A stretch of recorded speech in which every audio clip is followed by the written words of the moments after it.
having never previously stood for any political office before.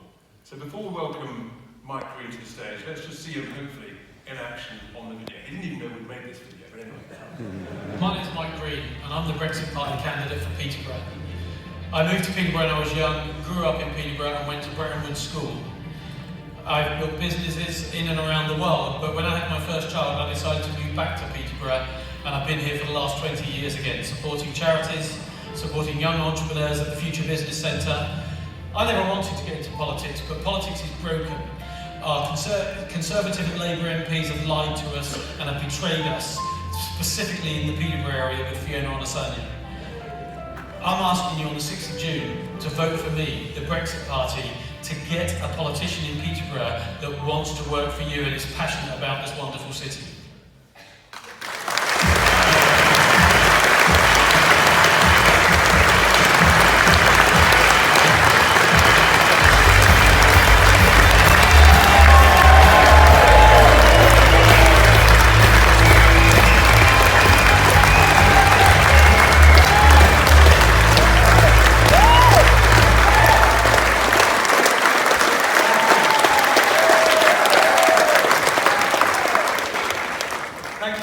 Coming to our beautiful city, and thank you for those who live in our beautiful city. You brought the sunshine here, irrespective of the wonderful weather we've got. The energy in this room is unlike any political campaign that I've ever seen. And it's testament to the fact that people want change. So, Richard said I lived here most of my life, but 5 generations of my family have lived in this city. And I truly believe that we can make this a city that future generations of my family want to live in. Not a city that initially, like myself, I decided to leave it. And it wasn't until I had a child that I realised, it's a wonderful city. It's a city that's got 900 years of history in our cathedral, 3,000 years of history in Flag Fen, and a future that can be so much better. Peterborough deserves better. Britain deserves better. 7 years ago, I decided to change my business, sell my business, and look at my life differently. And I decided to take a third of my life, at least 2 days a week, where I'd speak at schools, help charities and so on. I've been called a local champion because we've supported over 40 charities. And prior to getting more involved, because it's not just about money, it's about actively supporting them, being part of that community. I started that 7 years to raise £100,000 for 100 charities in 100 days. And when you do that, you get to know a community. When you do that, you get to know what people really need, and you get to see the need in the community. I've been a trustee at our cathedral, and I'm entrepreneur in residence at Peterborough Future Business Centre. So it's all those areas that a politician should be focused on. I've spoken at most schools. And 3 years ago, I was really excited because government said they put trust in our choice. Government said they would really give the opportunity for the people of Britain to show true democracy and make a choice. They said they would honour that choice.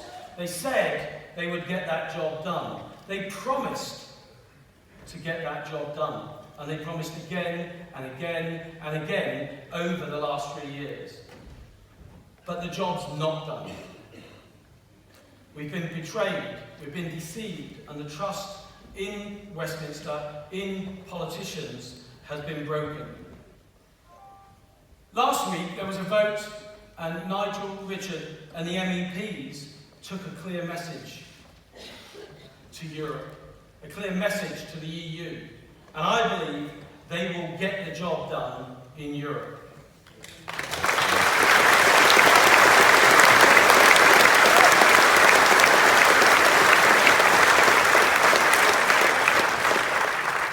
But now we need to take that message to the Palace of Westminster. We need to take that message to Parliament. And that starts here in Peterborough.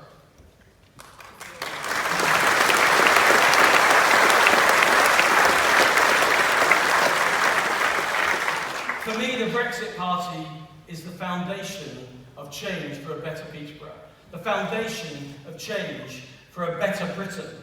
And I've been building homes for the last few years, and to me a foundation is something that if you haven't got, if like other parties you create a pretty design of what the future can be, but it has no solid foundation, there's no likelihood that it's going to be stable.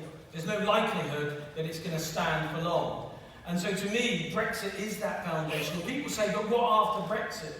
Well, Brexit's the foundation. We have to get that right first. And just like a foundation, all the work goes in to make that solid, stable, to enable a structure on top of that. And on that foundation, we will build not a manifesto. We've heard the manifesto, and the question I most get asked on social media or on the doorsteps is, what's your manifesto? So I looked up what exactly is the dictionary definition of manifesto. And do you know what it says? A political promise.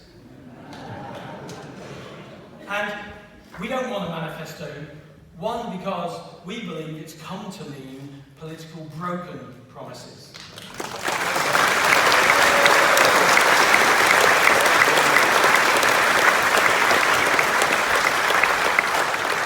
We don't want to make theoretical promises. We want practical delivery. And so when people say I haven't got a manifesto, I happily say I don't want a manifesto because that's broken promises. But I will make 4 pledges to Peterborough. 4 pledges that I will deliver. So I'm going to share those with you. They're 4 pledges, not just that have a need in Peterborough, and I'm going to talk to you about that need and how I know it's that need, but 4 pledges that I know how to deliver. 4 pledges that I can deliver. 4 pledges in areas that I have delivered before. 4 pledges that I will deliver for Peterborough.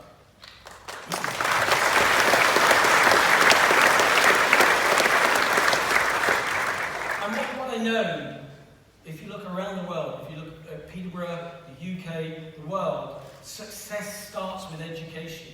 So the first pledge I make is to make education better in Peterborough. And that's an easy thing to say. Why is that something that's important to me?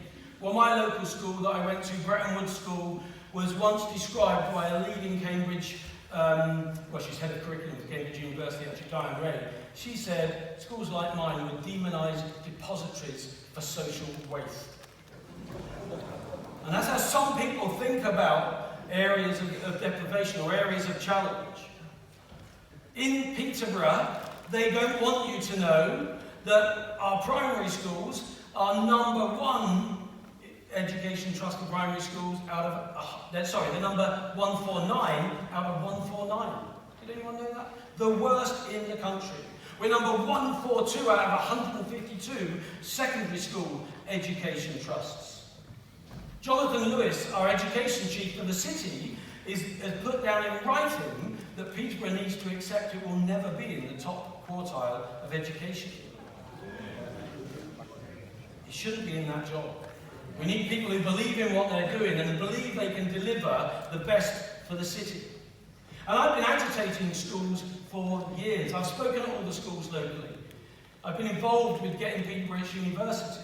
And because I kept agitating, and I'll tell you some of the things I said, but because I did, I was awarded an honorary doctorate for education. It's probably the only way I was getting to do it.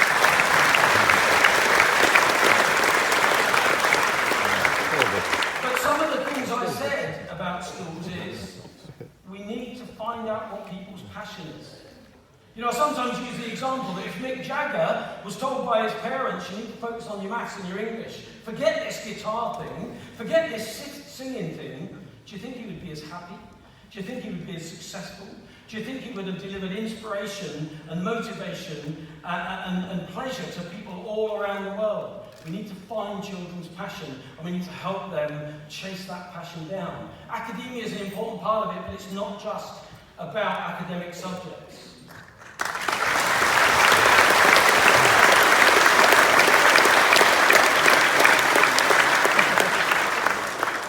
So the Doctorate of Education was awarded for outstanding service and contribution to schools in this area.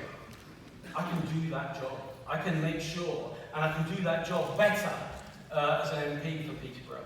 The second pledge I make, I was a foundation member to raise the money to make sure Peterborough got its own university. We're the only city of our size without its own university. And in that initial committee, we raised £6 million. And we said we'd have first students in 2019. So I stepped back and worked on other things, thinking that would be delivered. But the job did not get done. And so I'm going to step back in. They've had another £7 million, and now they said, well, maybe not 2019, we'll look at 2020 for first students, then 2021. Now they're saying we hope to have students by 2022. But they don't just want a university that is relevant or resonant, they want a university that is just an evolution of the existing Anglia-Ruskin offshoot. To me, if we're going to have a university, surely it should be relevant to the needs of this city. The top half of this constituency is pretty much all agricultural and villages. And yet our young farmers have to go an hour and a half to Northampton or an hour and a half to Norwich to study, even though the city owns 3,000 acres. Surely we could take the opportunity to become a great agricultural university.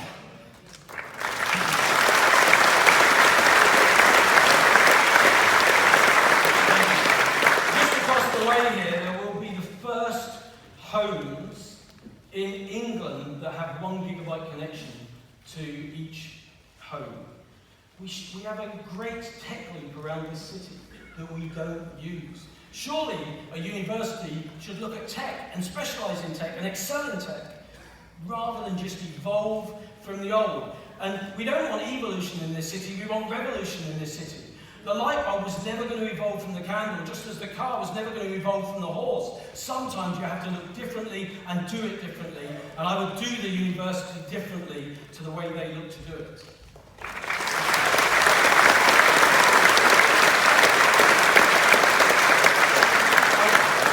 My third pledge, I've been really lucky. I had a mum who brought us up mostly on her own, and she taught me some really important things. She taught me that no one was better than me. But she said, don't forget, no one is worse than you either. And so that gave me the confidence, one, to help people lift up and do and achieve what they wanted to achieve, but it also gave me no ceiling for what I could do if I was willing to work for it. So I was lucky enough to build business here, America, Australia, New Zealand, and do business in 18 European countries. Having worked with major oil companies, major supermarkets, Procter & Gamble, Unilever, Mars, Coca-Cola, every oil company, I know what they want when they look at a city. And it comes to those first two pledges. They want great, educated, motivated workforce. If we get those first two, education and further education, I know how to attract more businesses and therefore more jobs to the city. And that's my third pledge.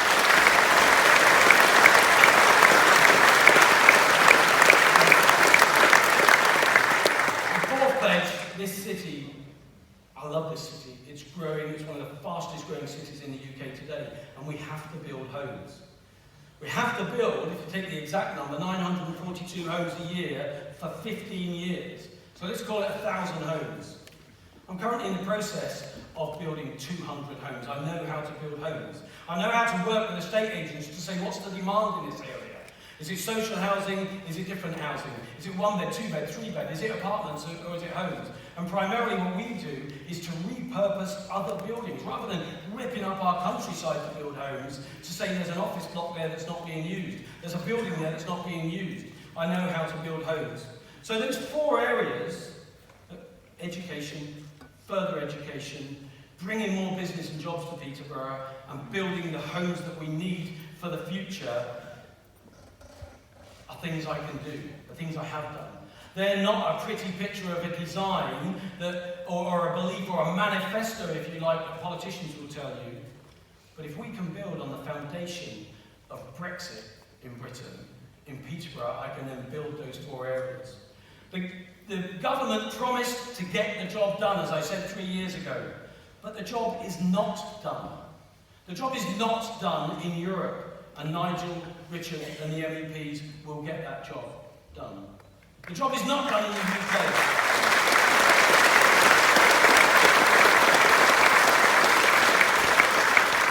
The job is not done in the UK, and the job is not done in Peterborough.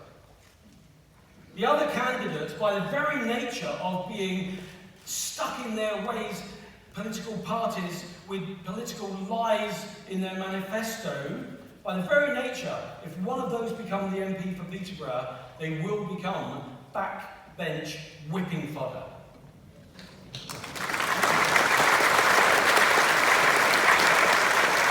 By the very nature of being the first Brexit MP in Westminster, I will be Peterborough's front bench representative.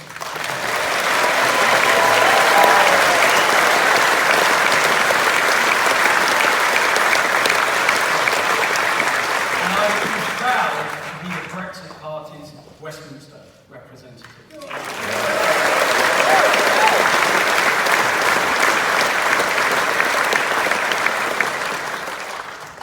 I know what's needed for this city. I can do what's needed for this city. I will get the job done. But I need you to vote one more time. You voted twice already in 6 weeks. I can understand why people might be a bit tired of voting, but we need one last push. We need you to vote on the 6th of June. We need you to get other people you know to vote on the 6th of June. And I tell you, if you vote for me and the Brexit Party on the 6th of June, I will get this job done. Thank you.